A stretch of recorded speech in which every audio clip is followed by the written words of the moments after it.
اب اس صورتحال میں شہباز شریف تو نہیں چاہے گا کہ میں مریم نواز کو یہاں پر ٹریننگ دوں یا اپنے ساتھ پرائم منسٹر ہاؤس کے اندر رکھوں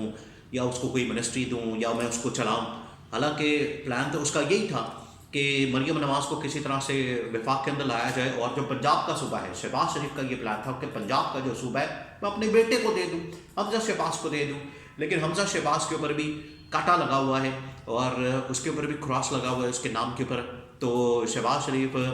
نے یہ کیا کہ پھر شہباز شریف نے حمزہ شہباز کو اوپر وفاق کے اندر بلا لیا ہے, وہاں پر اس کو کوئی منسٹری وغیرہ مل جائے گی, اور پنجاب جو ہے وہ بڑے ترلے منتے کر کے اور بڑی کوئی آپس میں مذاکرات کر کے مخمقات کر کے اسٹیبلشمنٹ کے ساتھ پھر مریم نواز کو پنجاب سے میدان میں اتارنے کا فیصلہ کیا گیا. اب یہ تھوڑی سی اس کی بیک گراؤنڈ ہے جو میں نے کہا میں آپ کو بتا دوں, اور اس کے اندر بہت ساری انفارمیشن اور خبریں آپ کے ساتھ میں نے شیئر کی ہے, اور یہ سارا کچھ ہوتا رہا پچھلے تقریباً کوئی 1-2 ہفتوں میں جب سے انتخابات کے بعد صورتحال بنی ہے. اب جب مریم نواز کو بطور وزیر اعلیٰ نامزد کر دیا گیا تو مریم نواز کے ساتھ جو ہے رائے بند کے اندر پھر ملاقاتیں شروع ہو گئیں. رائے بند کے اندر جو ہے چیف سیکرٹری بھی پہنچنا شروع ہو گئے, آئی جی پنجاب نے بھی ملاقاتیں شروع کر دیں. آج جو ہے وہ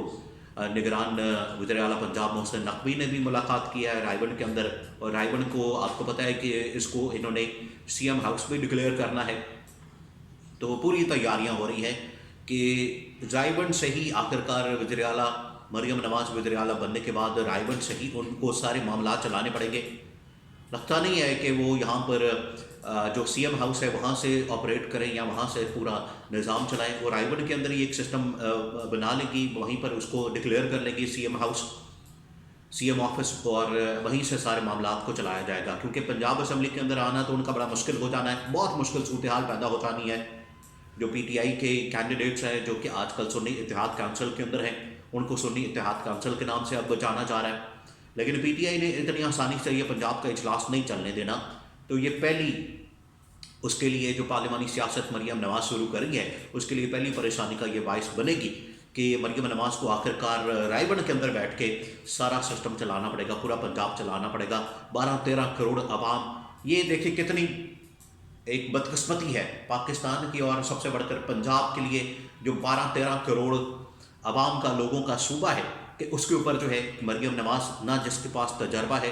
نہ جس کے پاس گورننس کا ایکسپیرینس ہے, نہ کوئی تجربہ ہے, نہ اس نے کبھی کوئی دفتر میں کام کیا ہے, نہ کبھی اس نے کوئی آرگنائزیشن چلائی ہے, نہ اس کے پاس کبھی وہ کونسلر تک نہیں بنی ہے. تو یہاں پر آ گئی ہے وہ پنجاب جو تقریباً کوئی 13 کروڑ لوگوں کا صوبہ ہے. اور کیسے پہنچی ہے وہ بھی مینڈیٹ کے اوپر ڈاکہ مار کے, نون لیگ مینڈیٹ کو چوری کر کے مینڈیٹ کے اوپر جو ہے وہ ڈاکہ مارنے کے بعد یہاں پر نون لیگ اپنے آپ کو ایک میجورٹی پارٹی ثابت کر رہی ہے. تو یہ پنجاب آخرکار اسی طرح سے ہی چلانا پڑے گا. اب آج پنجاب اسمبلی کے اجلاس کے اوپر, کل جو ہے پنجاب اسمبلی کا اجلاس بلایا گیا. پنجاب اسمبلی کا اجلاس بلانے کے بعد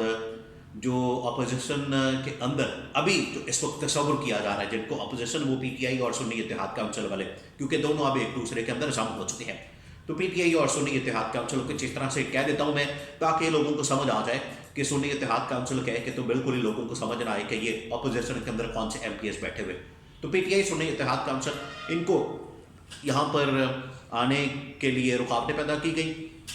یہاں پر ان کو آنے نہیں دیا جا رہا تھا, کوئی چھپ چھپا کے آ رہا تھا, کوئی لک کے آ رہا تھا, وہ گاڑی کے اندر بیٹھ کے آ رہا تھا, وہ گاڑی کے نیچے سے آ رہا تھا, کوئی اس طرح سے لک لکا کے سارے پہنچ رہے تھے. اور وہاں پر تو ایک دفعہ یہ ہوا, 2-3 دفعہ بلکہ یہ ہوا کہ وہاں پر خبر پھیلتی تھی کہ او یہ میاں اسلم اقبال آ گیا پنجاب اسمبلی کے اندر, صبح سویرے آ کے بیٹھ گیا, وہاں پر آ کے گھس گیا, وہاں پر چھپ کے بیٹھا ہوا ہے. پنجاب پولیس کی جو ہے دوڑیں لگ جاتی تھی اور پورا آپریشن شروع ہو جاتا تھا, سرچ آپریشن, جیسے کوئی دہشت گرد کو وہاں پر ڈھونڈ رہے ہیں. تو کل پھر آخرکار کرا کے کسی طرح سے 4-5 گھنٹے کے ڈیلے کے بعد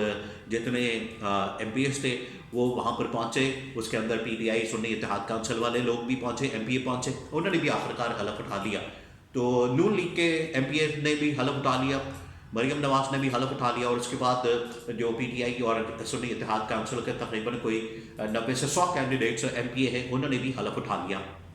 اب اس وقت جو سب سے بڑی رکاوٹ ہے وہ ہے میاں اسلم اقبال, اور دوسری جو سب سے بڑی رکاوٹ ہے کہ پی ٹی آئی اور سنی اتحاد کونسل اس وقت کوشش کر رہی ہے کہ ہمیں جو ہماری سیٹیں ہیں وہ دے دی جائیں تاکہ اس کے بعد ہم اپنا جو پاور شو ہے, اپنی جو اسٹرینتھ ہے وہ شو کر سکیں. ایک مرتبہ دیکھیے اب میں آپ کو بتا دوں کہ ایک مرتبہ سنی اتحاد کونسل کو اور پی ٹی آئی کو ان کی سیٹیں واپس مل گئی، ان کی مخصوص نشستوں کا جو کوٹا ہے، ریزرو سیٹوں کا جو کوٹا ہے پنجاب اسمبلی کے اندر وہ مل گیا، تو اس کے بعد پھر پنجاب کے اندر مریم نواز کا وزیر اعلیٰ بننا ناممکن ہو جانا ہے، ناممکن ہو جانا ہے، یہ آپ نے ذہن میں رکھنا ہے۔ تو یہ صورتحال پیدا ہو چکی ہے، اس وجہ سے الیکشن کمیشن ڈیلے کر رہا ہے کہ ان کو مخصوص نشستوں کا کوٹا نہ ملے،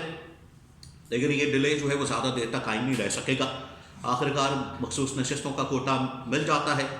اور یہ وزیر اعلیٰ بھی بن گئی، تو اس کے بعد بھی حکومت کا خاتمہ کرنا 2 منٹوں کا کام ہوگا۔